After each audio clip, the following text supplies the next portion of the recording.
शंकर भगवान की जय। विजन आज आपका बीच में 16वां दिवस निकल रहा है श्रावण महीना का, और हरियाली तीज, हरे रंग का वस्त्र पहन करके हम लोग आपके बीच में आज प्रस्तुत कर रहे हैं, हमारे साथ दे रहे हैं जी। आज का पाठ हम लोग शिव महापुराण को फिर से ले रहे हैं आपके बीच में। और शिव महापुराण ऐसा समय है कि जहाँ पर भगवान श्री शिव कथा कल जो छोड़े थे, शिव पूजन की विधि तथा उसका फल। कौन जानने की इच्छा रख रहा है हमारे बीच में? नारद जी। नारद जी के किसने भेजा भगवान को ब्रह्मा जी के पास सुनने के लिए? भगवान विष्णु ने। जब नारद जी ने भगवान विष्णु को अपमानित किए तो नारद जी ने कहा कि आपको प्रायश्चित के लिए पहले 1000 नाम, कोई भी गलती जीवन में हो जाए, कोई भी देवता का सहस्त्र नाम बोलना चाहिए जिस दिन पर हो जाओ भगवान का। तो अभी तो आपका सौभाग्य है कि हम लोग हर सुबह बीच में लेकर के भगवान श्री हरि का, भगवान श्री शिव जी का पूरे श्रावण महीना, पूरे 30 दिन के लिए हम लोग सहस्त्र नाम बोल रहे, सुन रहे। आप इसको सुन सकते हैं हर सुबह हमारे ऑनलाइन पे, और वैसे भी हर एक त्योहारों में आपके बीच में पहुँचते। तो नारद मुनि को भगवान ब्रह्मा जी के पास भेजा गया।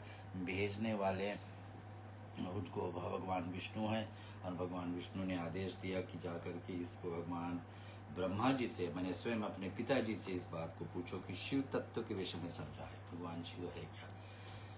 अब नारद जी आकर पूछते नहीं तो हो सकता है शिव पुराण हमको मिलते नहीं। भगवान शिव जी तो अपनी कथा भी विचार से बोल दिए थे, लेकिन कोई सुनने के लिए भगवान कथा बोल दिए थे। लेकिन बाद में जब ब्रह्मा जी ने इस शिव महापुराण को रचाए नारद जी के साथ में, तो उस स्थिति पर हम लोगों को इस कथा को प्राप्त हुई। अब कल हम लोग सुने थे शिव पूजन का विधि तथा उसका फल।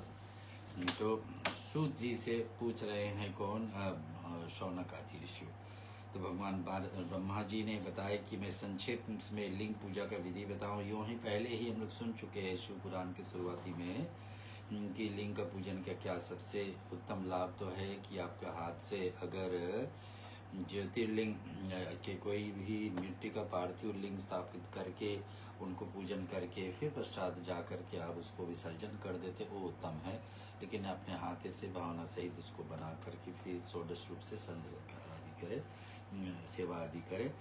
उसके बाद में सुने थे मूर्ति का और चित्र का पूजन से ज़्यादा लाभ है कि एक लिंग का पूजन करे। मिट्टी कहाँ से निकला होना चाहिए? गंगा नदी का, और उज्जैन में नर्मदा नदी है, ऐसे स्थानों से मिट्टी निकाल करके भगवान श्री शिव जी का इस लिंग को पूजन आप कर सकते हैं। चलो ये तो पहले सुन चुके, लेकिन आज ब्रह्मा जी क्या बताएंगे। मन की स्थिति टूट के पूजा गृह में प्रवेश करके और वहाँ पर पहले अपने आप को शुद्धि के बताया है। भगवान शिव इस महापुराण में पहले कह चुके हैं कि कोई भी व्यक्ति का भगवान पूजा स्वीकार नहीं करते जब तक वो व्यक्ति उस दिन स्नान ना किया हो। तो स्नान का बड़ा पूरे एक अध्याय उस पर लिखा हुआ कि हर एक व्यक्ति को स्नान करके ही पूजा विधि में शामिल होना चाहिए, अन्यथा उस दिन का पूजा विफल हो जाते। मन को स्थित करके पूजा गृह में प्रवेश करने से पहले शुद्धि स्नान करना आवश्यक है, और इस प्रकार से भावना द्वारा शिव जी का शरीर धारण करके परमेश्वर का पूजन करे। शरीर शुद्धि करके मूल मंत्र आदि त्याग करके स्नान की आवश्यकता भगवान यहाँ बताए। एक पूछने वाले नारद जी है, वह बताने वाले ब्रह्मा जी, और है कहाँ पर? शिव महापुराण की रुद्र संहिता। तो बड़ा ही ऐसा नियम बता करके इन सब के यथाचित रूप से कुट पीस करके चूर्ण बना करके आचमनीय पात्रों को में डालें। और नैवेद्य के विषय में भी चर्चा होगी, लेकिन इससे पहले हम लोग कुछ ध्यान मंत्र लेंगे, और ध्यान मंत्र के उपरांत फिर और आज का कथा में प्रवेश करेंगे। शंकर भगवान की जय। ओम श्रीमन् महागणाधिपते नमः। ओम श्री तुलसी, ओम श्री सरस्वती नमः। ओम श्री लक्ष्मी नारायणाभ्यां नमः। ओम श्री उमा भ्यां नमः। ओम वाणी नागर्भाभ्यां नमः। ओम सची कुलद्वयाभ्यां नमः। ओम माता पितृ चरण कमलेभ्यो नमः। ओम इष्ट देवताय नमः। ओम कुल देवताय नमः। ग्राम देवताय नमः।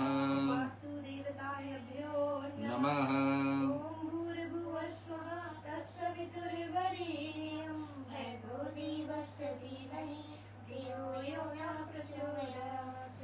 ओम मंगलाचरण के साथ ओम शन्नो मित्र शन्नो वरुणा शन्नो भौतिर्मा शन्नो इंद्रो बृहस्पति शन्नो विष्णुरुरुकमा नमो ब्रह्मणे नमस्ते वायो त्वमेव प्रत्यक्षं ब्रह्मासि त्वमेव प्रत्यक्षं ब्रह्म वदिष्यामि नित्यं वदिष्यामि सत्यं वदिष्यामि तत्मतु तत्मवतारमौतु मामौतु वक्तारम् ओम शांति शांति शांति। तो एक भजन हम लोग श्रवण करेंगे। उससे पहले भगवान शिव का पूजन को शुरुआत करने से पहले शुद्धि का बताए हैं और उसके बाद में हर एक देवी देवता का पूजन से आरंभ से पहले दीप जलाना आवश्यक है। दीप प्रत्यक्ष सूर्य भगवान के साथ जोड़ करके अग्नि कौन आदि में उसको जला ले, इन गुणों की कल्पना करे। इसके बाद सुमृत पत्र नाम ग्रहण किया है अथवा वाम देवाय नमः वाम देवा से इस प्रकार से आसन का शुद्धि करना चाहिए। पाग और आचमन अर्पित करके अर्घ्य दें। कि जैसे कि कोई भी देवता का मूर्ति का पूजा शुरुआत हुई थी तो पहले उनको ध्यान लगा करके बैठना चाहिए, फिर उनका पैर पे जल, उनका हाथ पे जल, पूरे शरीर का शुद्धि। अर्थात इस प्रकार से समस्त मनोवंचित कामनाओं को सिद्धि के लिए उन पूजा संबंधी मंत्रों को भी संक्षेप से बता रहा हूँ। सावधान होकर सुनो। कौन बता रहे? ब्रह्मा जी। कौन सुनने वाले कौन है? आज हमारे बीच में नारद जी है और लिखा हुआ शिव महापुराण में बात घोषित है। पाव मान मंत्र से, वांगमे इत्यादि मंत्र से, रुद्र मंत्र से तथा नील रुद्र मंत्र से सुंदर एवं शुभ पुरुषोत्तम है। श्री सुक्त सुंदर अथर्षिस मंत्र से ओम ना भद्रा। तो हम लोग सुने थे कल कि शिव जी का कौन रूप है? असलियत में सदाशिव एक है। फिर भगवान शिव जी से अपने छाती से क्या प्रकट किए? रुद्र देवता को। अपने वाम हाथ से ब्रह्मा जी को प्रकट, सीधे हाथ से भगवान विष्णु को प्रकट, अपने छाती से शिव जी अपना रुद्र रूप प्रकट किए। शिव जी के दो रूप, महेश्वर और रुद्र, और एक असलियत रूप सदाशिव जो हमेशा आपको देखने योग्य, देखने के नई साधन बनी इत्यादि। नृत्य आदि से, पुरुष सूक्त से, महामृत्युंजय से, पंचाशत मंत्र से पूजन करें। किसी को कोई भी मंत्र नहीं पता है भगवान शिव का पूजन में तो ओम नमः शिवाय का आधार लेकर चले। किसी को कोई मंत्र नहीं पता है शिव जी का तो महामृत्युंजय जप करते हुए हर एक विधि को पूजन कर सकते हैं। यहाँ पर तांबुल आदि जो भी 16 कदम से हर एक मूर्ति को पूजा, ऐसा यहाँ पर 16 समान अर्पण करने का बात है। इसके बाद वो सवटिक आदि मणि के समान निर्मल निष्कल अविनाशी सर्वलोक कारण सर्वलोक में परम पद देव को, जो ब्रह्मा रुद्र इंद्र विष्णु देवताओं को भी दृष्टि से नहीं आते हैं, वेदवात विधानों की जिन्हें वेदांत मन वाणी अगोचर बता गया, जो आदि मध्य और अंत में रहित समस्त रोगियों को लिए रोध रूप है, जिनकी शिव तत्व का नाम से तदित होता है, वो शिवलिंग रूप से प्रतिष्ठा है। उन भगवान शिव का शिवलिंग का मस्तक पर प्रणव मंत्र से ही पूजन करे, जो 5 अक्षर का। तो कितनी बात भी भगवान शिव के बारे में बताए। पहले क्या बताए? जो ब्रह्मा रुद्र इंद्र विष्णु देवताओं मिल करके कभी कभी शिव जी को प्रार्थना करते, शिव जी नहीं प्रकट होते, वही भगवान शिव एक लिंग, मिट्टी का लिंग में आप बुलाओगे तो भगवान आप प्रार्थना स्वीकार करते। एक तरफ है सारे देवताओं मिल करके शिव जी को बुलाते तो भी नहीं सामने आते, तो भी दर्शन नहीं, लेकिन आपके सामने मिट्टी का बना हुआ शिवलिंग इतने महान है कि उसमें आप प्रार्थना करोगे तो भगवान जरूर आके विराजमान किए। धूप दीप नैवेद्य सुंदर तांबुल आदि सुमन आरती के द्वारा यथाचित विधि पूजा करके स्तोत्रों से तथा यथा अन्य नाना प्रकार के मंत्रों के द्वारा उनके नमस्कार करें। देखो क्या क्या लिखा हुआ है, धूप दीप नैवेद्य, नैवेद्य के बाद में लिखा है तांबुल, लेकिन तांबुल से पहले क्या शब्द लिखा हुआ है? सुंदर। मैंने पान अगर जो ठीक नहीं है तांबुल बना रहे, फूल अगर जो ठीक नहीं, जैसा आपको अर्पण करोगे भगवान को वैसे भगवान आपको देंगे। आपको अच्छे फूल भगवान को नहीं दे रहे तो भगवान कैसे आपको फल देंगे? तांबुल किस पहले लिखा है सुंदर तांबुल, और पान अच्छे नहीं है और उसके आप सोचो कि भगवान को देंगे, भगवान क्या क्षमा कर देंगे, ले लेंगे, लेकिन ऐसे नहीं, जैसे भावना से भगवान को देंगे वैसे भगवान तो देना है सामान, तो संसार से सबसे अच्छे वस्तु भगवान को अर्पण करें। तो ऐसे दे करके आरती द्वारा अद्भुत विधि से पूजा करके स्तोत्रों के द्वारा अन्य नाना प्रकार के मंत्र द्वारा उन्हें नमस्कार करें। फिर अर्घ देकर भगवान के चरणों में फूल बिखेरे हुए साष्टांग प्रणाम करके देवेश्वर शिव जी आराधना करें। और फिर हाथ में फूल लेकर के खड़े हो जाकर और दोनों हाथों में जोड़ करके निमित्त मंत्र से सर्वेश्वर शंकर जी को प्रार्थना करें। अज्ञानागादेयाम अज्ञानां च पूजिकं मया कृत ददस्तु सफलम कृपयाम तो शंकर कल्याणकारी शिव, मेरे अनजानों अथवा जान बूझ करके जो जप पूजा आदि सत्कर्म किए हैं जो आपकी कृपा से सफल हो। तो भगवान से क्या मांगना चाहिए, यहाँ पे लिखा हुआ। कभी भगवान की पूजा पूरा करे तो क्या बोलते हैं, ये बातें कि हे कल्याणकारी भगवान, भगवान क्या है, कल्याण करने वाला। और फिर क्या, मैंने जाने अनजाने में जो कुछ मुझे पता था उसके हिसाब से आपका पूजन किए। जो भगवान हमसे गलती हुआ तो उसको त्रुटियां समझ करके क्षमा और हमारी पूजा को स्वीकार करें। भगवान को आपको अर्पित किया हुआ सामान, भगवान को अर्पित किया हुआ प्रार्थना अगर भगवान स्वीकार कर लेते तो आपकी काम हो गया। इस प्रकार से पढ़ करके भगवान शिव जी के ऊपर प्रसन्नता पूर्वक फूल चढ़ा दे, शिव जी के ऊपर, लिंग के ऊपर स्वस्ति वाचन करके नाना प्रकार की आशी प्रार्थना करें। यह प्रार्थना लिखा हुआ। अभी काले वर्षते परिजन्नम पृथ्योषायस्त शालिनी दशोम शोभराहिनी ब्रह्मानां सन्तु निर्वायं सर्वे च सुखिनां सन्ते सर्वोसिनामया सर्वे भद्राणि पश्यन्तु मा कश्चित् दुःखभाग् भवेत्। ये मंत्र शिव पुराण से आया कि भगवान सबके कल्याण हो, हमारी कल्याण हो, हमारे जीवन में आपकी भक्ति बढ़े। भगवान से कभी कुछ मांगना है तो भगवान को क्या मांगना चाहिए, भगवान को भक्ति। चाहे भगवान को स्वयं मांगे या भगवान की भक्ति, ये शिव पुराण हमको सिखा रही। वे आरंभ में होने वाले मंत्र को उच्चारण करके जैसे शुरुआत किए थे पूजा, वही मंत्रों से समाप्ति। ओम नमः शिवाय से शुरू करिए तो अंत में भी ओम नमः शिवाय बोल करके भाव से विभोर होकर इस प्रकार से प्रार्थना करे। शिवे भक्ति शिवे भक्ति शिवे भक्ति भरवे भवे अनाथ्याम शरणाम नास्ति नाम तेवेम शरणम मम। प्रत्येक जन्म में मेरी शिव की भक्ति हो, शिव में भक्ति हो, शिव में भक्ति हो। तो प्रत्येक जन्म जब जब भी भगवान जन्म हो आपकी भक्ति में हम लगे रहे, इससे अच्छा प्रार्थना क्या हो सकता। पहले प्रार्थना करें कि भगवान जाने अनजाने में जो मुझे पता था सो आपको विधि से पूजन किए, जो नहीं पता था फिर भी जो पता था वो इतने कर पाए उसको स्वीकार करें। दूसरा कि भगवान आप अपने जन्म जन्म हमारा हो आपके भक्ति में लगे रहे, ऐसे भावना। इस प्रकार से प्रार्थना करके संपूर्ण सिद्धियों को दाता देवेश्वर सिद्ध शिव जी का परा भक्ति को पूजन द्वारा बढ़ती है। भगवान क्या है, संपूर्ण सिद्धियों, सिद्ध का अर्थ होता है सक्सेस, तो संपूर्ण यानी कि सबके सब सक्सेस भगवान शिव जी का आते हैं। विशेषतः गलों की आवाज होकर भगवान को संतुष्ट करे। फिर सब परिवार नमस्कार करके अनुपम प्रसन्नता के लिए अनुभव करते हुए समस्त लोगों को कार्य सुखपूर्वक करता रहे। जो इस प्रकार के शिव भक्ति परायण हो, प्रतिदिन पूजन करता है, उसे अवश्य ही पद पद पर सब प्रकार की सिद्धि प्राप्त हो जाती है। जो ऐसा करता है हर दिन प्रतिदिन के भगवान जो हमसे बना आपको पूजन किए, इसको आप स्वीकार किए। कुछ गलती है तो भगवान आपके जीवन में बुद्धि दे कि वो गलती को सुधार सके और भगवान का भक्ति उनको जाकर स्पर्श करे। क्योंकि करते जाएंगे, विधि को पता नहीं है तो करते जाएंगे, विधि नहीं पता है तो क्या चलेगा, वो अंतरिक्ष में हेरा जाता। प्रार्थना इधर की गई ना उधर का, तो क्या हुआ, भगवान से प्रार्थना क्षमा कर ले कि भगवान जो हमने नहीं पता था तो हम नहीं कर पाए, वो ज्ञान हमको प्राप्ति हो। तो भगवान से भगवान की भक्ति मांगे। यहाँ से लेकर के 11वां अध्याय रुद्र संहिता कल तलिक जो थे उसको हम यहाँ पर छोड़ रहे हैं। आगे एक भजन के सारे बोलो शंकर भगवान की जय।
आज भारत का स्वतंत्र दिवस पर हम लोग एक भजन तुलसी जी से श्रवण करें। थोड़ी देर में हम लोग कथा पे 12वां अध्याय पे जाएंगे और सरस्वती जी हम लोग के बीच में आज हरियाली तीज भी है, उनकी चर्चा पार्वती मैया के दिवस है आज के कि भैया इस दिवस पर कितने जन्मों बाद भगवान शिव को पुनः प्राप्ति करती थी। इस दिन से उस समय से इस दिन का महत्व बढ़ गया और उसका चर्चा हम लोग थोड़ी देर में श्रवण करेंगे एक गणेश भजन के बाद में। और पहले हम लोग थोड़े से कथा ले लेते, फिर एक गणेश भजन सुनेंगे। भगवान शिव जी का श्रेष्ठता से तथा उनके पूजन की अनिवार्य आवश्यकता का प्रतिपादन। नारद जी बोले कि ब्रह्मांड प्रजापति आप धन्य हैं क्योंकि आपकी बुद्धि भगवान शिव में लगी हुई। अब नारद मुनि के ज्ञान आया, क्या आया ज्ञान? अभी तक भटक रहे थे, जहाँ शिव जी तपस्या किए थे उस जगह पर जाकर तपस्या किए तो क्या मांगे कि उसको भी वही सफलता हो जाए जो अभिमान इतना था। लेकिन अब भगवान जो स्वयं उनका पिता है ब्रह्मा, उनसे मुखार से शिव जी की बड़ाई स्तुति सुन के तब जाकर उनको क्या हुआ बुद्धि कि आप महान है। कैसे महान है कि आप पुण्य इस विषय को समस्त प्रकार के विस्तार पूर्व वर्णन कीजिए। क्या क्यों महान है कि आप धन्य है क्योंकि आपकी बुद्धि शिव जी में लगी है। मैंने उनका भी बुद्धि लग सकता था, लेकिन कहाँ भटक गए थे, अभिमान हो गया था कि मैंने वहाँ तपस्या कर लिया, ना कामदेव हमारे कुछ बिगाड़ पाए, ना इंद्रदेव को हमारे बिगाड़ पाए। जहाँ शिव जी किए थे, मैंने अपने आप को बराबरी के रूप में ला लिए थे शिव जी का। कहाँ कहाँ भटके, अंत में आकर के किसके पास पहुंचे? अपने स्वयं पिताजी के पास। जो ज्ञान जब शिव जी के विषय में अपने पिताजी से सुनते हैं तब उसके बुद्धि सर्वश्रेष्ठ हुई और मान लिए कि भगवान पिताजी आप क्यों इतने अच्छे हैं कि इतने अच्छा से शिव जी के बारे में बताया। ब्रह्मा जी क्या बोल देंगे? तात इस एक समय की बात थी कि मैं सब ओर से ऋषियों तथा देवताओं को बुलाकर उन सबको क्षीर सागर में तट पर ले गया था। वहां पर सबके हित साधन करने वाले भगवान विष्णु निवास करते हैं। वहां पर देवताओं को पूछने पर भगवान विष्णु ने सबके लिए शिव पूजन की चेष्टता बतलाकर कहा था कि एक मुहूर्त यह है कि एक क्षण भी जो शिव जी का पूजन नहीं किया जाता वही हानि है, वही महान है, वही महान छिद्र है, वही अंधापन और वही मूर्खता हो। और जो भगवान शिव जी का भक्ति के तत्पर है, जो मन में उन्हीं का प्रणाम और उन्हीं का चिंतन करते हैं, वे सभी दुखों को भागी नहीं होते हैं। कि संसार में जितना पाप व्यक्ति कर नहीं सकता, उससे ज्यादा पाप भगवान शिव की भक्ति से हम लोग को मिल सकती है।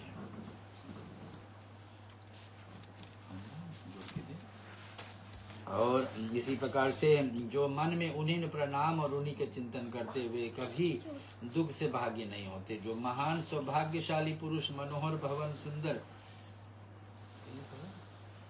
भवन से सौभाग्य पुरुष मनोहर भवन सुंदर आभूषणों से विभूषित स्त्रियां जितने जैसे मन को संतोष हो सकता हो, पुत्र पौत्र आदि संतति, आरोग्य, सुंदर शरीर, अलौकिक प्रतिष्ठा, स्वर्ग सुख, अंत में मोक्ष उज्ज्वल प्राप्त हुआ परमेश्वर शिव जी की भक्ति चाहते हुए पूर्व जन्मों को महान पुण्य से भगवान सदा शिव पूजा आचार्य प्रवृत्त होते हैं। भगवान क्या क्या दे सकते हैं सुनेंगे। देखो बताने वाले भगवान श्री ब्रह्मा जी हैं कि शिव जी पूजन क्या हम लोग को दे सकती है कि मन का संतोष, मैंने जितने हैं उसी में संतोष होना। ये बड़ा मुश्किल काम है कि जितने हैं उसी में हम संतुष्ट रहे तो बड़ा मुश्किल है। दूसरा क्या भगवान दे सकते हैं, हम सुनेंगे भगवान क्या दे सकते हैं। इस प्रकार से लिखा हुआ कि भगवान हम लोग को क्या क्या दे सकते हैं कि जितने हैं उतने में सुख, उतने में संतोष रहना, और धन, पुत्र पौत्रादि आदि संतति में है, पुत्र पौत्रादि संतति, आरोग्य, जीवन में रोग ना रहे, जीवन में सब प्रकार सुख रहे, लेकिन रोग रहे तो सुख बिगड़ जाता है। और फिर रोग प्राप्ति हो। तीसरा क्या है, पुत्र पौत्रादि का, संतान का सुख रहे। तो कुछ लोग वो चाहेंगे, कुछ लोग चाहेंगे शरीर से बीमारी दूर है, कुछ लोग चाहेंगे शरीर से सुंदर शरीर हो, कुछ लोग चाहेंगे स्वर्ग में निवास मिले, कुछ लोग चाहेंगे मोक्ष प्राप्ति हो। इस सब के सब भगवान देने वाले फल बिना मांगे ही। जब सिर्फ बात इतने हैं कि भगवान के भक्ति में जैसा लिखा है वैसे विधान से करना चाहिए। महान पुण्य के भगवान सदा शिव पूजा आचार्य प्रवृत्त होते। जो पुरुष नित्य भक्ति परायण हो, शिवलिंग का पूजन करता है, उसके सफल सिद्धि प्राप्त होती है तथा वह पापों के चक्कर में नहीं पड़ता। क्या लिखा हुआ है? जो पुरुष नित्य भक्ति परायण, नित्य का अर्थ होता है डेली, जो हर दिन प्रतिदिन शिवलिंग का पूजन करता है, उसके लिए क्या भगवान रखे हैं? पूजा करता है, उसका सफल सिद्धि प्राप्त हो जाती है, सफल, और तथा वह पापों से चक्कर में कभी पड़ता नहीं। ऐसा व्यक्ति जो भगवान शिव का लिंग का पूजन हर दिन प्रतिदिन करता है, उसका पाप स्पर्श नहीं कर सकती। मैंने गलती करेगा नहीं तो पाप कहाँ से चढ़ा। ऐसे बातों को लेकर के आपकी विश में हम लोग 12वां अध्याय रुद्र संहिता से आ रहे शिव महापुराण में एक जिससे हम लोग गणेश जी का भजन गजानन भगवान की जय।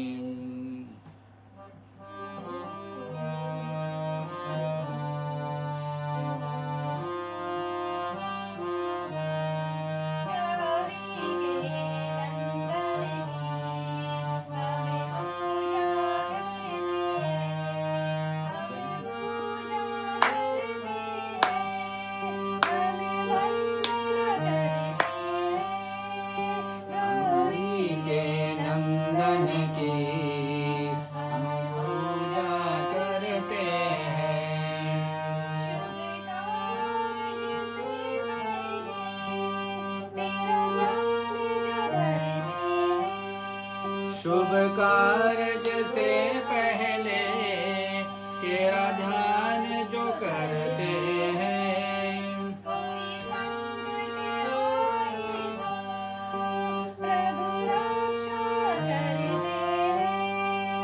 कोई संकट आए तो प्रभु रक्षा करते हैं। कोई संकट आए जो प्रभु रक्षा करते हैं, उस संकट हारे की हमें पूजा करते हैं।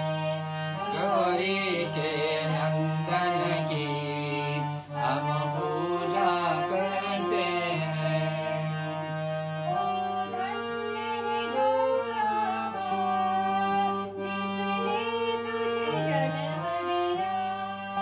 ओ धन्य है गौरा जिसने तुझे जन्म दिया। ओ धन्य है गौरी माँ जिसने तुझे जन्म दिया।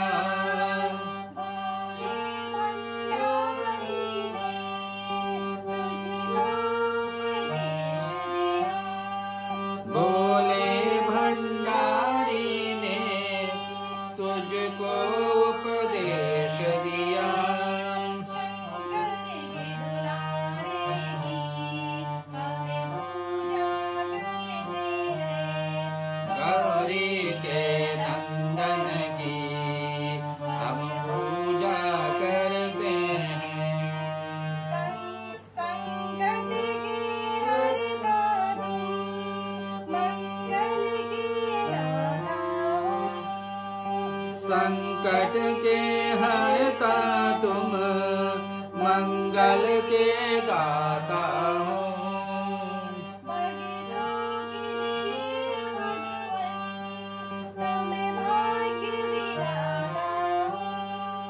भक्तों के लिए भगवान तुम्हें भाग्य विधाता हो। भक्तों के लिए भगवन तुम भाग्य विधाता हो। उस पालनहारे की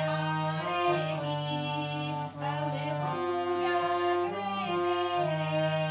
गौरी के नंदन की हम पूजा करते हैं। गौरी के नंदन की हमें पूजा करते हैं। हमें पूजा करते हैं। हमें पूजा करते हैं। गजानन भगवान की जय। आई भगन इसी दान से लेकर के हम लोग भगवान गणेश जी का, पिताजी का यानी कि भगवान शिव जी का रुद्र संहिता का कथा, भगवान से क्या प्राप्ति होती है। प्रश्न यही है, जीवन में हम जो कुछ भी करते हैं सबके लिए तो कोई फल चाहिए कि क्या फल प्राप्ति होगी। तो यहाँ नारद मुनि ने ऐसे प्रश्न किए और भगवान ब्रह्मा जी ने बताने लगे कि जो व्यक्ति, जो पुरुष नित्य पति परायण से शिवलिंग का पूजा करता है उसके क्या होगा? नित्य, हर दिन प्रतिदिन करना। ये नहीं कि आज सोमवार है तो किए, त्रयोदशी हुए तब किए, अच्छा दिन मिल गया तो किए। नित्य करने वाला व्यक्ति के क्या फल है? उसको सफल सिद्धि प्राप्ति होगा, यानी जीवन में कभी हारेगा नहीं। चलिए आगे नहीं बढ़ पाए लेकिन कभी हारे नहीं, बीमारी से नहीं हारे, शत्रुओं से नहीं हारे, कमाई से नहीं हारे। और फिर क्या, ऐसा व्यक्ति को पाप चक्कर में नहीं पड़ेगा, उनसे गलती होगा ही नहीं, पाप चक्कर में नहीं पड़ेगा। भगवान इस प्रकार से उपदेश देकर भगवान ब्रह्मा जी बोल रहे हैं नारद मुनि से। देवताओं ने उन श्री हरि का प्रणाम किया और मनुष्य ने समस्त कामनाओं को पूर्ति के लिए उनमें से शिवलिंग देने के लिए प्रार्थना की। एक बार गए सारे देवताओं मिलकर के समुद्र में, क्षीर सागर में भगवान विष्णु का निवास होता है, तो समस्त कामनाओं को पूर्ति के लिए उनसे शिवलिंग देने के लिए प्रार्थना की। मुनिश्रेष्ठ उस प्रार्थना को सुनकर जीवों को उद्धार व तत्पर रहने वाले भगवान विष्णु को विश्वकर्मा के बुला करके कहा कि विश्वकर्मन तो मेरे आज्ञा से संपूर्ण देवताओं को सुंदर शिवलिंग का निर्माण कर दो। भगवान किसको बुला रहे? विश्वकर्मा। विश्वकर्मा कौन है? वही है जो सारे देवताओं का लोक बनाए हैं, देवताओं को लोक बनाए, देवताओं को लोक बनाने वाले विश्वकर्मा। आप बता रहे कि सभी देवताओं के लिए शिवलिंग बनाओ। अब देखिए शिवलिंग का जो पूजन हम लोग धरती पर करते हैं वो शिवलिंग का पूजन देवताओं भी करते हैं, यहाँ पर लिखा हुआ है। तब विश्वकर्मा ने मेरी और श्री हरि की आज्ञा से अनुसार उन देवताओं के उनके अधिकार के अनुसार शिवलिंग बनवाए। किससे बनाए शिवलिंग? उनकी अधिकार, जैसा शिवलिंग को संभाल पाएंगे। हर एक व्यक्ति मैंने आप बड़े 12 उंगली से लंबाई ऊंचाई आप एक शिवलिंग बना लिए, लेकिन विधि से उसका विधि से सेवा नहीं किए तो फिर काम ठीक नहीं। तो कैसा बनाए शिवलिंग? हर एक देवता के लिए एक एक बनी। बनवाने वाले कौन? ब्रह्मा और विष्णु, बीच में शिव जी खड़े हैं, लेकिन बनवाने वाले मुनिश्रेष्ठ नारद जी, किस देवताओं का कौन सा शिवलिंग प्राप्त हो वो भी बताओ।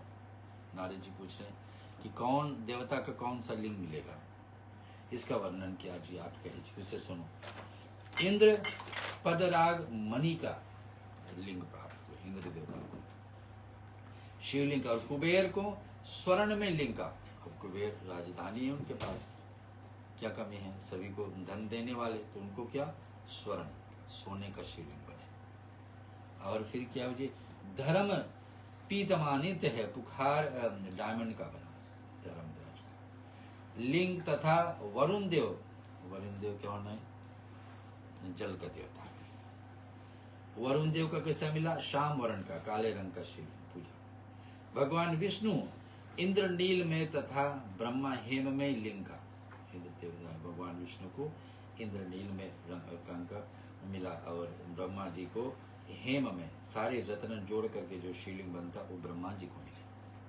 सारे देवताओं के एक एक लिंग बनी, उनकी शक्ति अनुसार वो रखेंगे। मुनि सुनो, विशेष देवगण चांदी का शिवलिंग विश्वदेव को प्राप्ति हुई। वसुगण, 8 वसु हमारे पीतल का बने हुए शिवलिंग, तथा दोनों अश्विनी कुमार को पार्थिव मिट्टी का बना हुआ लिंग को प्राप्त हुआ। लक्ष्मी देवी को सफटिका, जो आप देख सकते हैं जो सरस्वती माता का प्रिय माला है, तो सफटिक का लिंग लक्ष्मी देवी को मिली। राजा सोम मोती का, सोम कौन है? चंद्रमा, उसके पास भी एक शिवलिंग है, उसके किसके बनी? मोती का पर बने हुए लिंग की। तथा अग्निदेव को वर्ज, हीरे का बना, हीरे का बना, हीरा मोती के लिंग उपासना के। शेष ब्राह्मण और उनकी पत्नियां का मिट्टी का बना करके शिवलिंग का। और मायासुर मायासुर को क्या मिला? चंदन निर्मित लिंग का निर्माण। और नारायण को मूंगे का बना हुआ, मूंगा एक रत्न होता है लाल मूंगा, उसके बना हुआ लिंग प्राचीन हुआ कि आदर पूर्वक और बने हुए शिवलिंग का आदर पूर्वक पूजन करते हैं। देवी मक्खन के बने हुए लिंग की। और योगी जन भस्म कल बना हुआ। योगी ऋषि मुनियों को कौन मिला? कि भगवान शिव का क्या एक प्रिय होता है, हम लोग सुनते हैं बहुत दिनों की कथा में कि भगवान शिव जी को रुद्रास प्रिय है, बिलपत्र प्रिय और भस्म प्रिय, और जिब्बा पर नाम चलते रहो नमः शिवाय। तो ऋषि मुनियों को कैसा लिंग बना? भस्म से बना हुआ शिवलिंग, ऐसा भी होता है कि देवी मखन, हाँ ये सुने, यक्षगण दधी से बना हुआ शिवलिंग और छाया देवी को आटे से बनाया हुआ। छाया देवी कौन है? भगवान सूर्य नारायण की पत्नी है, उनको आटे से बने हुए शिवलिंग। और ब्रह्म पत्नी रत्न में शिवलिंग बना है, ब्रह्मा पत्नी को सारे रत्न जोड़ करके निश्चित रूप से पूजा करो। बानासुर पाद के और पार्थिव लिंग की पूजन करते हैं, दूसरे लोग भी ऐसा ही करते हैं। ऐसे शिवलिंग बना करके विश्वकर्मा ने विभिन्न लोगों को दिए हुए तथा सब देवताओं और ऋषि उन लिंगों को पूजा करने लगे। भगवान विष्णु इस तरह से देवताओं को उनकी हित की कामनाओं को सिंह ली करके देकर उनसे और तथा मुझसे ब्रह्मा जी का पिनाक पानी महादेव जी का पूजन विधि बताई। और सब लोग कहाँ एकत्रित हुए? क्षीर सागर में, जहाँ भगवान विष्णु हैं और भगवान ब्रह्मा जी देवता वहाँ पहुँचे, इंद्र भी पहुँचे। तो वहाँ पर ये सारी बात हुई कि विश्वकर्मा किसके लिए कौन सा लिंग बनाएंगे, और पूजन विधि संबंधी से उनको वचनों से सुन करके देव शिरोमणि सहित मैं ब्रह्मा हृदय से हर्ष के लिए अपने धाम को आ गया। फिर सारे लोग अपने अपने, सारे देवताओं अपने अपने धाम को गए, ब्रह्मलोक में, विष्णु लोक में, वैकुंठ लोक। मुनि सुनो, वहां पर आकर मैंने समस्त देवताओं और ऋषिगणों को शिव पूजा का उत्तम विधि बताए, जो संपूर्ण अविष्ट वस्तु को देने वाले। हर एक व्यक्ति को कुछ चाहिए, और भगवान ब्रह्मा जी को जो चाहिए, ब्रह्मा जी को क्या चाहिए? सारी सृष्टि को तो बनाने वाले, लेकिन शिव जी का आशीर्वाद चाहिए। तो कौन किस प्रकार से लिंग का पूजन ब्रह्मा जी करेंगे तो शिव जी प्रसन्न रहेंगे, ये बात है। सब देवताओं चाहते हैं शिव जी प्रसन्न रहें, जैसे हम लोग चाहते हैं भगवान शिव प्रसन्न रहे। तो जिसको जो इच्छा हो तो भगवान, और जो देखेंगे ब्रह्मा जी विश्वकर्मा नहीं देखे किसके लिए क्या शिवलिंग उपलब्ध रहेगा, तो ठीक रहेगा। उसी समय मुझ ब्रह्मा जी ने मैंने मुझ कहा, देवताओं समस्त ऋषियों तुम प्रेम परायण होकर सुनो, मैं प्रसन्नता पूर्वक तुमसे शिव पूजन का उस विधि का वर्णन करता हूँ। ब्रह्मा जी सारे देवताओं से बताए किस विधि को पूजन करना चाहिए, जो भोग और मोक्ष को देने वाला। दो बातें, पहला है संसार में सुख मिलते रहे तो जन समझना भोग प्राप्त है। दूसरा है मोक्ष मिल जाए, संसारिक सुख तो ले लिए, फिर अंत में मोक्ष मिल जाए तो शिव भक्ति कैसे करा सकते हैं। उत्तम कुल में भी आचरण ब्राह्मणों को यहाँ उत्पन्न होना उत्तम पुण्य से संभव है। यदि वैसा जन्म सुलभ हो जाए तो भगवान शिव जी का संतोष के लिए उस उत्तम कर्म को अनुष्ठान करो।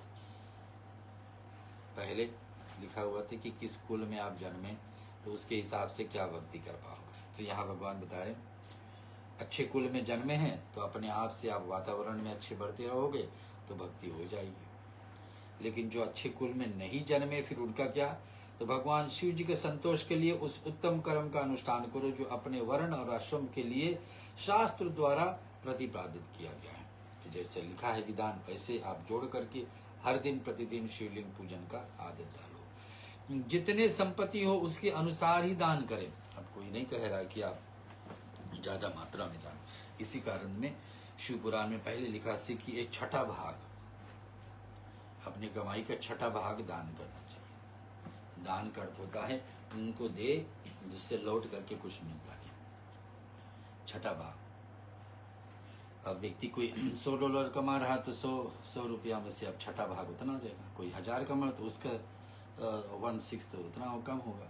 यहाँ नहीं लिखा है कि आप उतना, कोई एक विषय नहीं बता रहे कि इतना ही करना, तो लेकिन जितना कमाई और उसके छठा भाग दान करना चाहिए। तो यहाँ जिस जाति के लिए जो कर्म बताया जाए तो उसके उपकरण के जितने संपत्ति हो उसके अनुसार करें, जितना आपके पास करें।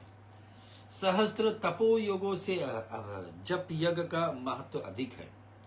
सहस्त्र तप कर ले, आप बहुत सारे हजार कर लो, उससे महत्व ज्यादा है कि श्रद्धा से जितना हो सके आप करें, लेकिन जितने देर समय निकाले विधि से ज्ञान से उसको करें। ध्यान ज्ञान का साधन है। ध्यान कैसे कर पाओगे? बार बार करते रहे से तो फिर ध्यान होगी, क्योंकि योगी ध्यान के द्वारा इष्ट देव स्मृत करते हैं। और सबसे बड़ा वस्तु एक व्यक्ति के पास क्या है? ज्ञान। ज्ञान रहेगा तो विधि से करेगा, ज्ञान नहीं रहेगा तो भटेगा, जो करेगा बताएगा वही ठीक है, लेकिन ज्ञान तो है नहीं उसमें। भगवान शिव सदा शिव सन्निहित रहते, जो विज्ञान से संपन्न है, उस पुरुष को शुद्धि के लिए किसी प्रायश्चित आदि का आवश्यकता नहीं है।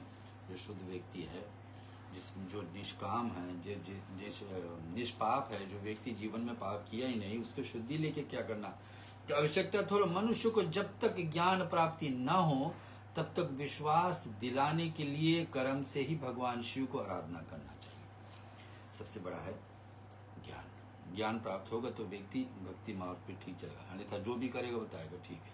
तो ये मनुष्य जब तक ज्ञान की प्राप्ति नहीं कर लेगा, शिव महापुराण कह रहे हैं और ब्रह्मा जी दोहरा रहे हमारे बीच में, और जगत के लोगों को एक ही परमात्मा अनेक रूप से भाव रहित रहता। भगवान बता रहे, जब सदा शिव को आप प्रार्थना करोगे और सदा शिव ही सारे देवताओं को उत्पत्ति के कारण हैं, तो एकमात्र भगवान सूर्य के एक स्थान रहकर की भी जलाशय आदि विभिन्न वस्तुओं को अनेक से दिखती है।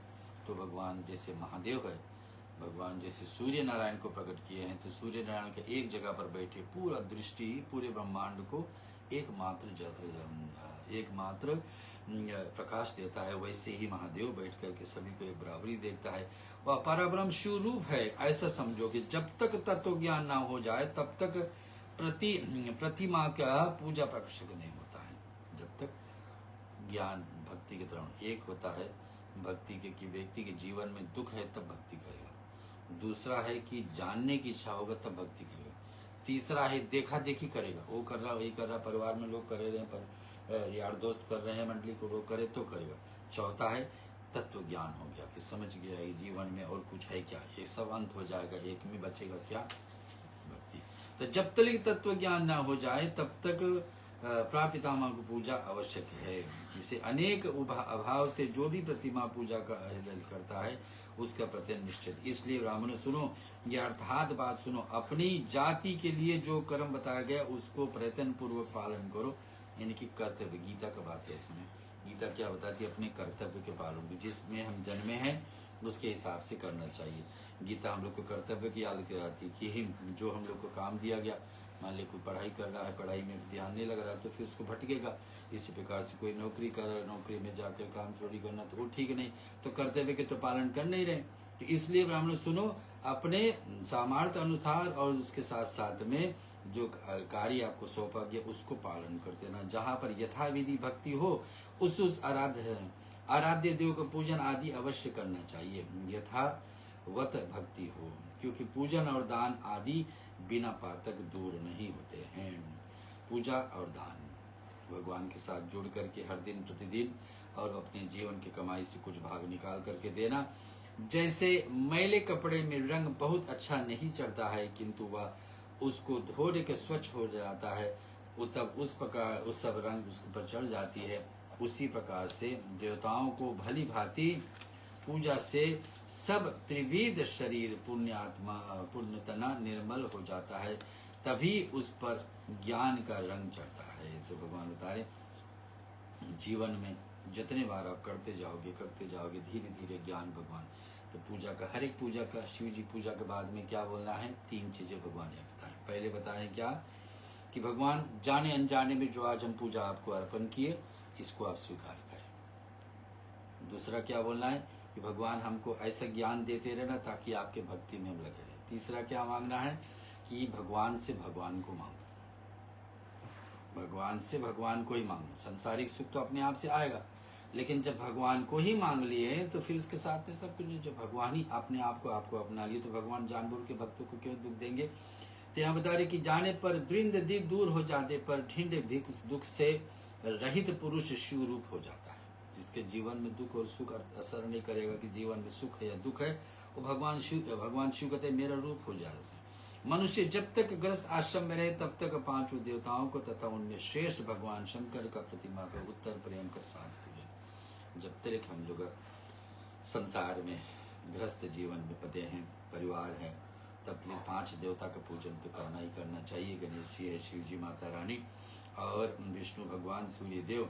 लेकिन उसमें से कोई पूजन को कम ना करें। शंकर जी का लिंग का पूजन हर दिन करो, अथवा जो सबसे एकमात्र मूल है वो भगवान शिव है, क्योंकि वहीं से शुरुआत है। पूजा सबसे बढ़कर, क्योंकि मूल के सींचे जाने पर शाखा स्थानीय संपूर्ण देवताओं स्वतः तृप्त हो जाते। पेड़ को कहाँ पर सींचा जाता है? जड़ में, जड़ से उत्पत्ति होती है। तो यहाँ लिखा है भगवान शिव की पूजा सबसे बढ़कर के, क्यों?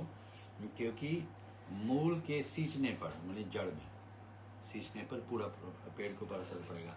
इसी प्रकार के सूर्य को अर्पण किया हुआ जल सारे देवताओं को। अतः सो जो संपूर्ण मनोवांछित फल पाने चाहते हैं वह अपने अभिष्ट सिद्धि के लिए समस्त प्राणियों के हित तत्पर रह करके लोक कल्याणकारी भगवान शंकर का पूजन करें। क्या चाहते हैं लोग? मनोवांछित फल। सबको चाहिए कि जो मेरे मन की इच्छा प्राप्ति हो। देने वाले कौन? शंकर। लेकिन उनका विधि विधान को ध्यान रखते हुए इस पाठ को करना चाहिए। 12वां अध्याय रुद्र संहिता यहाँ संपूर्ण होला। बोलो शंकर भगवान की जय। आज जो पर्व है उसकी तिथि से हिसाब से स्वस्तिका जी हम लोग के बीच में कुछ पाठ लेकर के आइए, जिसको आपको श्रवण करने आज बहुत आवश्यकता है कि उस पाठ को आप सुने। मेरे शिव बाबा को अनाड़ी मत समझो, मेरे शिव बाबा को अनाड़ी मत समझो, नाड़ी मत समझो, खिलाड़ी मत समझो, अनाड़ी मत समझो, मेरे शिव बाबा को अनाड़ी मत समझो, मेरे शिव बाबा को समझो, मेरे शिव बाबा के हाथ में डमरू, मेरे शिव बाबा के में डमरू, डमरू को देख कर मधारी मत समझो, डमरू को देख कर मधारी मत समझो, मेरे शिव बाबा के कंधे पे झोली, मेरे शिव बाबा के झोली, झोली को देख के भिखारी मत समझो, झोली को देख कर भिखारी मत समझो, मेरे शिव बाबा के तन पर मृगछाला, मेरे शिव बाबा को तन मृगछाला, मृगछाला को देख कर शिकारी मत समझो, मेरे शिव बाबा के मंदे शिव बाबा के पर्वत में वास है, मेरे शिव बाबा का वास है, पर्वत पे देख कर पहाड़ी मत समझो, पर्वत पे देख कर पहाड़ी मेरे शिव बाबा के संग में गौरा, मेरे शिव बाबा के गौरा, गौरा जी को देख कर संसारी मत समझो, गौरा जी को देख कर जो, मेरे शिव बाबा के संग में नंदी, मेरे शिव बाबा के नंदी, नंदी जी को देख कर व्यापारी मत समझो, मेरे शिव बाबा को अनाड़ी मत समझो, अनाड़ी मत समझो, अनाड़ी मत समझो। स्वस्तिका जी के अन्न की जय, की जय। चलिए भक्त, आज जैसे पंडित जी ने बताया हरियाली तीज है और हम आपके बीच कुछ कथा लाए हैं इस दिवस के बारे में। तो आज का जो दिवस है उस पर सुहागिन स्त्री हरे यानी कि ग्रीन रंग के वस्त्र धारण करके माँ पार्वती और शिव महादेव की पूजन करती है। हरियाली तीज व्रत कथा भगवान शिव और माता पार्वती के पूर्ण मिलन और उनके असीम प्रेम की पौराणिक गाथा है। इस कथा के अनुसार माता पार्वती ने शिव जी को पति रूप में पाने के लिए कठोर तपस्या की थी और 108वें जन्म में श्रावण मास की शुक्ल पक्ष तृतीया को उनका मिलन हुआ था। तो भक्त, जो माता पार्वती के 108वें जन्म में श्रावण मास में और शुक्ल पक्ष तृतीया में उसका शिव जी भोलेनाथ से मिलन हुआ था।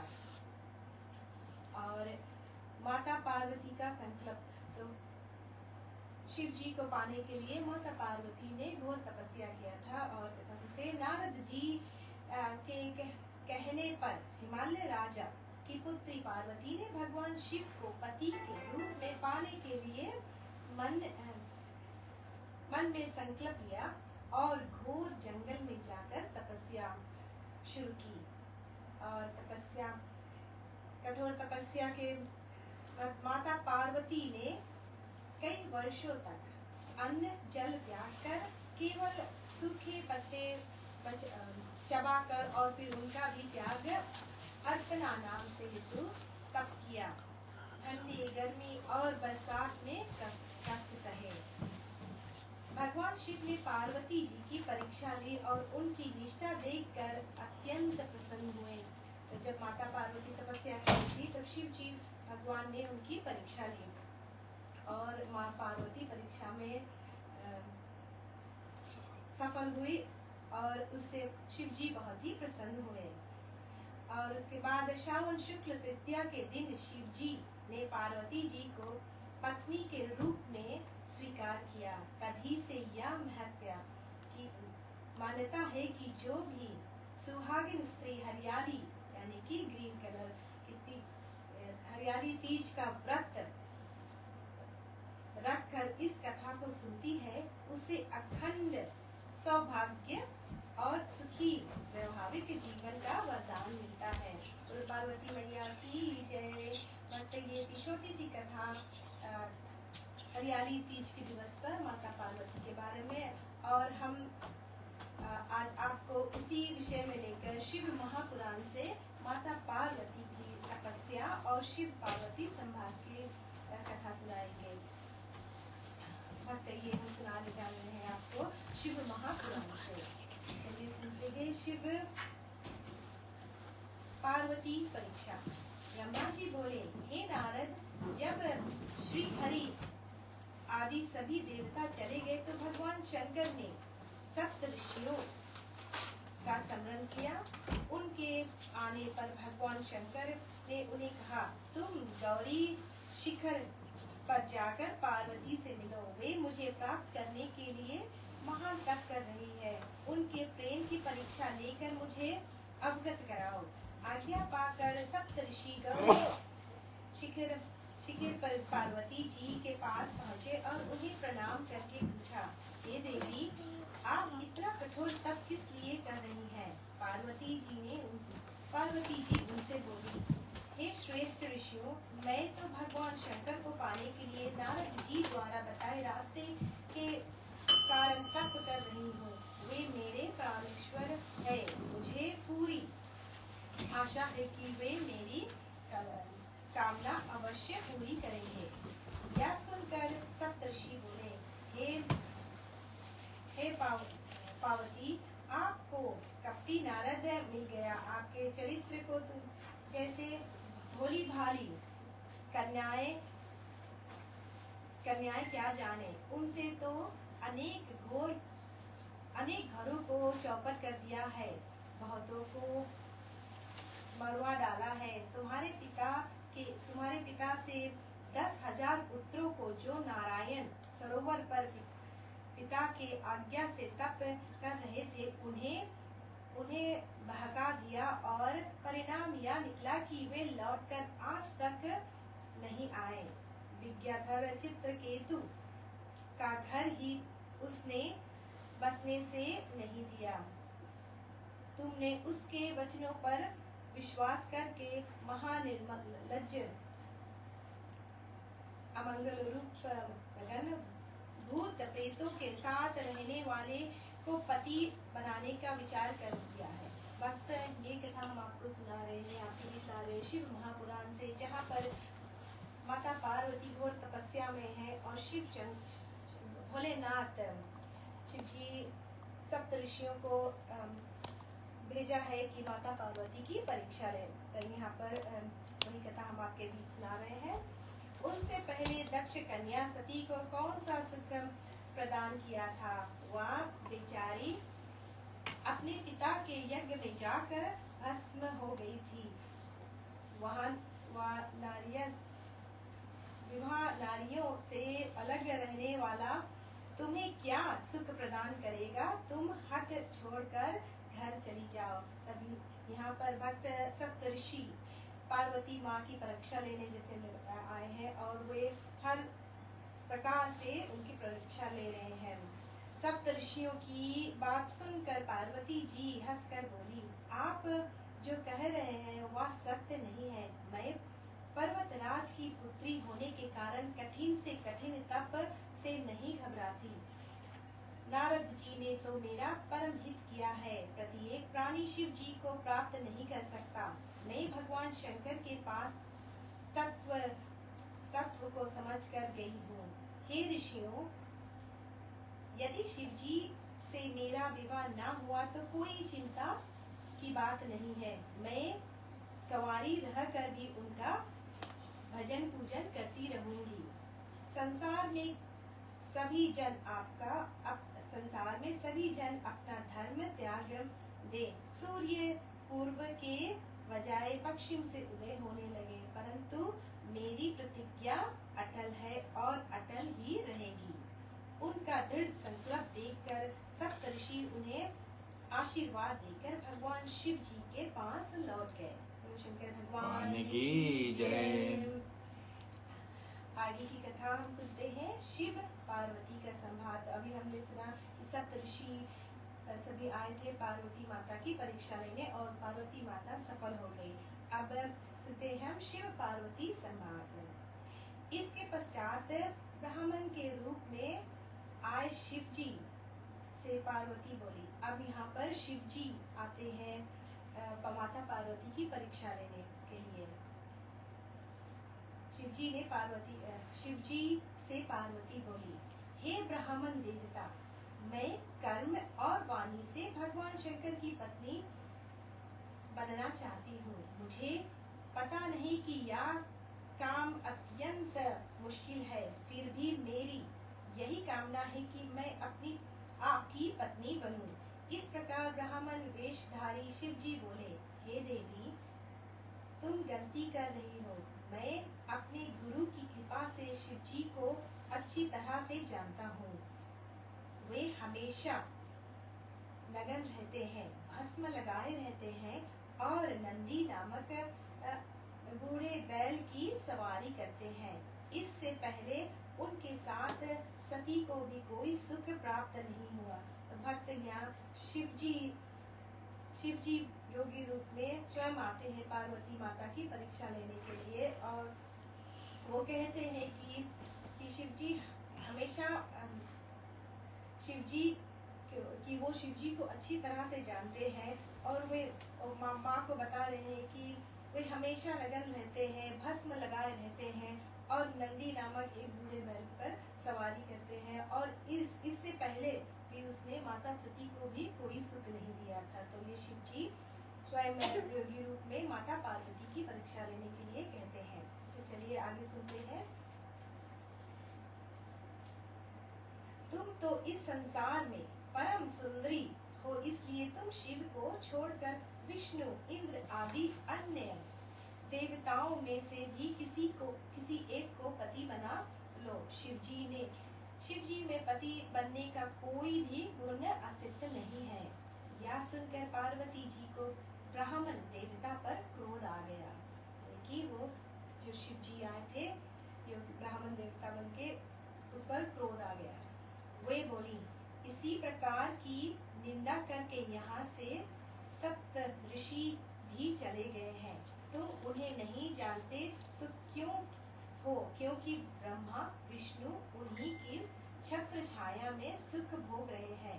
शिव जी तो परम पिता है, उनकी आयु का कोई अनुमान नहीं लगा सकता। सर्वप्रथम शिव जी की निंदा करने वाले को कहीं भी स्थान नहीं मिलता। तो माता पार्वती बता रहे हैं यहाँ ब्राह्मण वेश में जो शिव जी आ रहे कि अभी इसी तरह सप्त ऋषि भी आए थे और यहाँ से वो चले गए शिव जी की निंदा करके, और जो उनकी निंदा करता है कि उसे कहीं भी निंदा करने वाले को कहीं भी स्थान नहीं मिलता। तो भोलेनाथ की जो भी निंदा करता है उन्हें कहीं भी स्थान नहीं मिलता। आठों प्रकार की सिद्धियां उनके चरणों में अपने सिर झुकाते हैं। अब आप मेरे सन्मुख शिव जी की निंदा ना करना। ये पार्वती माँ शिव जी को बताती है जो ब्राह्मण वेश में आए हैं। इस प्रकार कहकर पार्वती जी शिव के ध्यान में मगन हो गई। ब्राह्मण देवता और कुछ समझाना चाहते थे, परंतु पार्वती जी ने अपनी सखी विजया से कहा, इस नीच ब्राह्मण को यहाँ से भगा दो या फिर से शिव जी की बुराई करेगा। शिव जी की निंदा करने वाला तो दोषी होता है, परंतु इनके साथ साथ निंदा सुनने वाला भी उतना ही दोषी माना जाता है। तो भक्त यहाँ माँ पार्वती हमें एक सीख देती है कि जो निंदा करता है वो खुद भी दोषी ठहराता है और जो सुनने वाला है वो भी उतना ही दोषी ठहराता है। और वो अपनी सहेली से कहती है कि अब ये ब्राह्मण को यहाँ से जाने को, नहीं तो वो और निंदा करेगा, नहीं तो मैं ही यहाँ से स्थान छोड़कर चली जाती हूँ। इतना कहकर पार्वती जी ने जाने को तैयार हो गई। ऐसा देखकर शिव जी अपने वास्तविक रूप में प्रकट हो गए और पार्वती से बोले, तुम कहाँ चली? मैंने तुम्हारी परीक्षा ली थी जिसमें तुम सफल हो रही हो। तुमने तपस्या से मुझे अपने वश में कर लिया है। तुम्हारे समान इस त्रिलोक में भी कोई तपस्वी नहीं। हे प्राण प्रिय, तुम मेरी अनादिकाल से पत्नी रही हो। मुझे तुमने अपने वश में कर रखा है। भगवान शिव जी की वाणी सुनकर पार्वती जी की प्रसन्नता का ठिकाना ना रहा। तो यहाँ पर शिव जी ने जब पार्वती माँ सफल होगी अपने परीक्षा में, तो शिव जी अपने वास्तविक रूप में आ गए और माता पार्वती को बताया कि तुम अपनी परीक्षा में सफल हो गई हो। हे भोली, हे प्राणनाथ, आपने मुझे क्यों बुला दिया है? आप मुझे पत्नी के रूप में स्वीकार करने की कृपा करें। मैं यहाँ सब वृत्तांत घर जाकर अपने पिता से बता देती हूँ।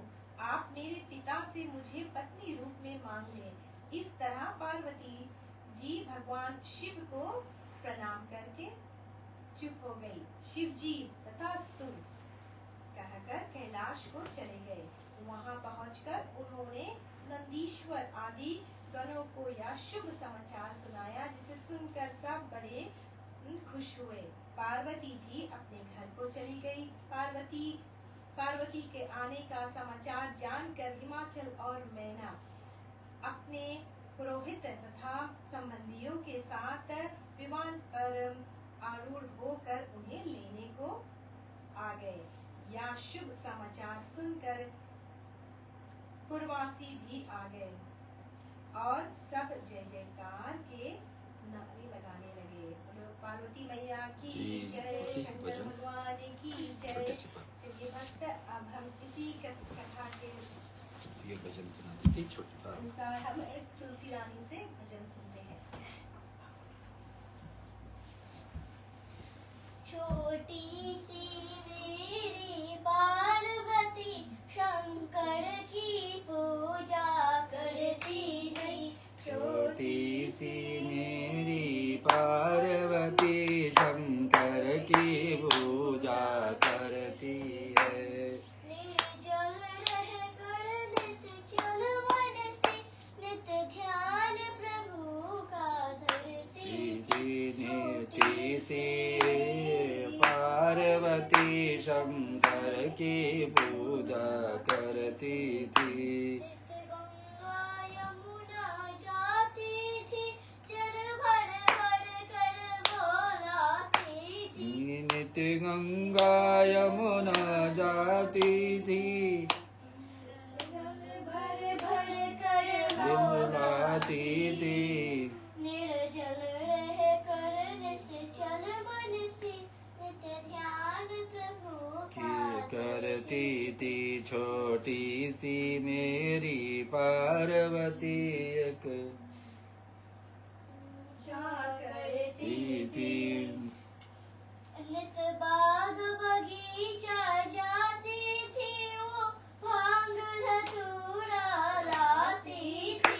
नित बाग बगीचा जाती थी और धतूरा लाती थी।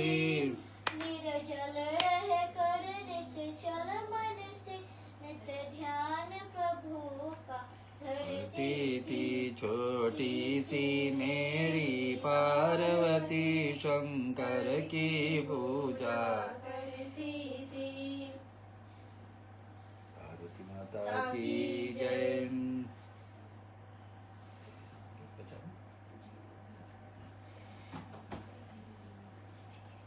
अभी हम लोग एक भजन और सुनेंगे। स्वस्तिका जी थोड़े से आज का कथा जो आज हम लोग सुने हैं, आज अच्छे सौभाग्य हमारे की हरियाली तीज भगवान शिव जी का कथा के साथ हम हो गई और की त्योहार इस श्रावण महीना के साथ ही हम लोग को मिल गई, जिसमें हम लोग शिव पुराण पढ़ ही रहे थे।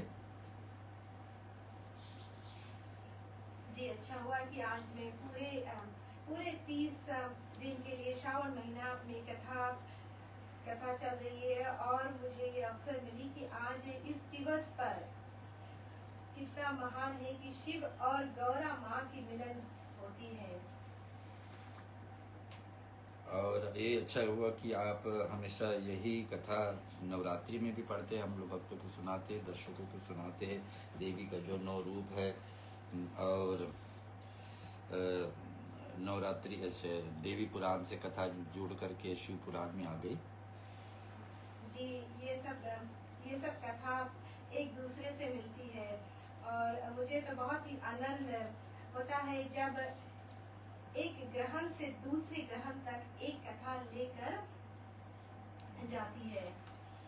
और एक बार और आप बता दीजिए दर्शकों को, आपको हमको पता है कि हम लोग कैलाश पर्वत पे होकर आए, भगवान शिव जी का महान धाम पर होकर के आए, लेकिन आपको भी दृष्टि में माँ पार्वती, नंदी पर्वत, सप्तऋषि और साक्षात भगवान को दर्शन हुई। आप थोड़े से इस पे हम लोग और दृष्टि डालें।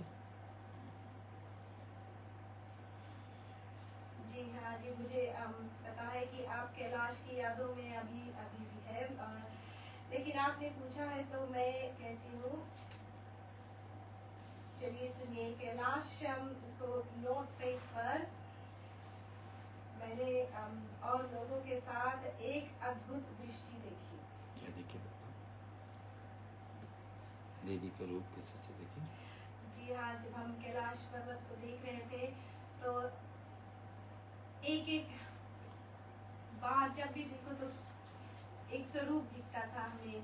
माता पार्वती के रूप दिखा, श्री गणेश का रूप दिखा और बजरंगबली बाबा के रूप हमने देखे और श्री राम जी जो मुकुट पहने हुए थे हमने वो भी देखा। अभी ऐसे जब आंखें बंद करते हैं तो वो सभी दिख रहा है कि जब आप जितनी बार कैलाश पर्वत को देखेंगे उतनी बार आपको कुछ न कुछ नया देखने को मिलेगा। तो आपने गणेश जी को देखे और किसको जी, श्री गणेश जी को हमने देखे, श्री राम जी मुकुट पहने हुए हमने देखे और सबसे बड़ी दृष्टि तो बजरंगबली की थी। कैलाश पर्वत पर हमने इसकी दृष्टि देखी और माता की भी दृष्टि देखी। जी, तो आज माता जी के दिवस पर हम लोग कैलाश को याद कर रहे हैं। इस धाम पर भगवान शंकर के साथ मैया आज भी विराजमान रहती। इस कथा को यहीं पर छोड़ते हुए कल आप हमारे साथ फिर रहिए, लेकिन एक देवी का स्तुति तुलसी रानी और स्वस्तिका जी मिलकर हम लोग को सुनाएंगे। इसको हम लोग क्षमा करते हैं। गिरि नंदिनी नंदित मेधिनी विश्व विनोदिनी नंदनुते गिरिवर विंध्य शिरोदिनी वासिनी विष्णु विलासिनी जिष्णुनुते भगवती हेशिति कंठ कुटुंबिनी भूरि कुटुंबिनी भूरि कृते जय जय हे महिषासुरमर्दिनी रम्यकपर्दिनी शैलसुते सुरवर वर्षिणी धुत्तर दर्शिनी धुर्मुखवर्षिणी हर्षरते त्रिभुवन पोषिणी शंकर तोषिणी खिलविषमोषिणी गोशरते धनुजन रोषिणी दिदि सुत रोषिणी धुर्मद शोषिणी सिंधु सुते जय जय हे महिषासुरमर्दिनी रम्यकपर्दिनी शैलसुते ऐ जगदम्ब मतपतर प्रियवासिनी हासरते शिखरि शिरोमणि तुंग हिमालय शृंग निचालय माधवते मधु मधु मौ मधु कैटभ पंचनि कैटभ वंचिनि रासरते जय जय हे महिषासुर मर्दिनि रम्यकपर्दिनि शैलसुते। धन्यवाद तुलसी जी। स्तुति आपको बीच में दुर्गा स्तुति सुनाती हूँ। जय जय त्रिभुवन वंदनी गिरि नंदनी है गिरि नंदिनी है असुर निकंदनी मातु जय जय जय शंभु प्रिय त्रिभुवन शक्ति निज धारणी शुभकारिणी है भक्त उदारणी मातु जय जय जय शंभु प्रिय असुर संहारणी सुरतारिणी है महिष विवर्धनी मातु जय जय जय जय शंभु प्रिय धूम्र विलोचन मोचनी त्रैलोचनी है दुख विमोचन मातु जय जय जय जय शंभु प्रिय चंड मुंड बट मर्दनी सुवलासनी है मंद हसानी सुर मातु जय जय जय शंभु प्रिय रक्त बीज संगारणी भयनाशिनी है मधुर वासनी मातु जय जय जय शंभु प्रिय शुंभ निशुंभ विमंजनी रिपुगंजनी है शिव मन रंजन मातु जय जय जय शंभु प्रिय धर्मी धर वरदायनी है मृग रूपवान मातु जय जय जय जय शंभु प्रिय भूल चूक सब कर क्षमा करुणाय मैं मम शिर पर रख हाथ मातु जय जय जय जय शंभु प्रिय जय जय जय जय शंभु प्रिय भक्ति माता की जय। आइए भक्त हम लोग अब भगवान शिव का सतनामों से, आपके पास फूल है सफ़ेद, तिल है, छत्र है, भभूति है, बिलपत्र है, जिस भी मात्रा में जो भी सामान है भगवान शिव जी के संतुष्टि के लिए। और नाम तो बखान शिव पुराण में बार बार कहा जाए कि श्रवण महीना है, जितने श्रवण करो भगवान शिव जी का नाम, भगवान शिव जी के कथा, शिव जी के बड़ाई, शिव जी के चालीसा, शिव जी का आरती उतने ही कम है। और ये हर महीना नहीं अवसर मिलता है कि शिव जी का भक्ति पूरे महीने भर हम लोग कर सके और लाभ ले सकते। अवसर मिला है तो शिव जी का सतनाम सुन लीजिए, अन्यथा कल सुबह फिर शास्त्रनाम से हवन विधि रहेगी आपके बीच में शिव जी के समय 7 बजे। ये शंकर भगवान की जय। ओम श्री शिवाय नमः। ओम श्री महेश्वराय नमः। ओम श्री शांभवे नमः। ओम श्री पिनाकिने नमः। ओम श्री शशि शेखराय नमः। ओम वामदेवाय नमः। नमः। ओम पाशाय नमः। नमः। ओम कपिलदने नमः। ओम नीललोकिताय नमः। ओम शंकराय नमः। ओम शूलपाणाय नमः। ओम धत्तवांगिने नमः। ओम श्री विष्णु वल्लभाय नमः। ओम श्री कंठाय नमः। ओम श्री विष्ठाय नमः। ओम श्री अभिंकरनाथाय नमः। ओम श्री कंठाय नमः। ओम श्री भक्तवत्सलाय नमः। ओम श्री भाव्याय नमः। ओम श्री शर्वाय नमः। ओम श्री त्रिलोकेशाय नमः। ओम श्री शितिकंठाय नमः। ओम श्री शिवप्रियाय नमः। ओम श्री उग्राय नमः। ओम श्री कपिलने नमः। श्री कामार्यै नमः। ओम श्री अंधकासुरसूदिनाय नमः। ओम श्री गंगाधराय नमः। ओम श्री ललाटशाय नमः। ओम श्री कालकलाय नमः। ओम श्री कृपानिधिये नमः। ओम श्री दीनाय नमः। श्री परशुहस्ताय नमः। श्री मृगपानाय नमः। श्री जटाधराय नमः। ओम श्री कैलासवासिनिये नमः। श्री कविचने नमः। श्री कठोराय नमः। ओम श्री त्रिपुकांताय नमः। ओम श्री वृषंकाय नमः। श्री वृक्षभारूढ़ाय नमः। ओम श्री भस्मोदोलित विग्रहाय नमः। ओम श्री सामप्रियाय नमः। ओम श्री सर्वमयाय नमः।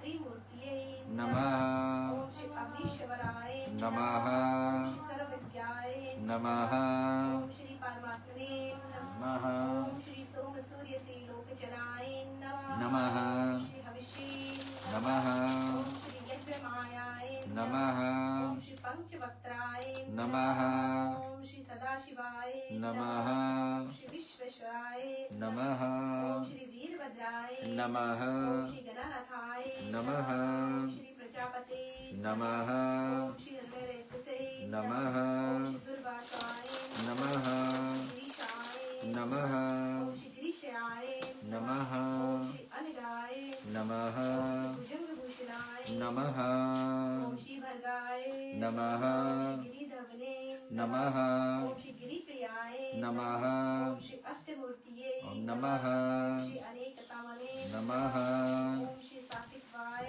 नमः ओम श्री शुद्ध विग्रहाय नमः ओम श्री शाश्वताय नमः ओम श्री खंड परशुभे नमः ओम श्री अजाय नमः ओम श्री पाश विमोचकाय नमः कृतवास्यै नमः ओम श्री पुररत्यै नमः श्री भगवते नमः ओम श्री परमार्थ दीपाय नमः ओम श्री मृत्युंजयाय नमः श्री सुष्मते नमः श्री सुष्मतमेवे नमः जगति व्यापने नमः ओम श्री जगत गुरुवे नमः ओम श्री व्योमकेशाय नमः ओम श्री महासेनाय नमः ओम श्री जनकाय नमः श्री चारु विक्रमाय नमः ओम श्री पवित्राय नमः श्रीपते नमः तानवे नमः ओम श्री अहिर बुद्धिगणाय नमः ओम श्री दिगंबराय नमः श्री मृगडाय नमः पशुपते नमः ओम श्री देवाय नमः ओम श्री महादेवाय नमः ओम श्री व्यायाय नमः श्री हरिये नमः श्री पुष्पदंत विदय नमः ओम श्री भगनेत्र विदय नमः श्री अपवर्ग प्रदाय नमः श्री अवज्राय नमः ओम श्री अवक्ताय नमः ओम श्री दंताय नमः ओम श्री दक्ष ध्रुवराय नमः ओम श्री सहस्रशास्त्राय नमः ओम श्री तारकाय नमः ओम श्री हराय नमः ओम श्री सहस्रपदे नमः ओम श्री परमेश्वराय नमः 108 नाम संपूर्ण कुलशंकर भगवान की जय। आइए भजन हम लोग आज 16 से 17 दिन तक बीच में आपकी कथा लेकर के हर दिन प्रतिदिन कोशिश करते हैं पहुँचने के लिए। श्रावण महीना अभी तो हम रुद्र संहिता में ही हैं और बहुत सारे 5 संहिता और रहेगी। देखता हूँ 2 सप्ताह में कितना हो सकता है। आपकी इच्छा रहेगी तो हम आगे भी कथा बढ़ाते रहेंगे। आज जुड़ने के लिए सभी को धन्यवाद। कल आपको राह दिखेंगे सुबह के वेला में सहस्रनाम से हवन विधि और शाम का कथा में। आज जुड़ने के लिए धन्यवाद। हमारे साथ स्वास्तिका ओम नमः शिवाय। ओम नमः शिवाय।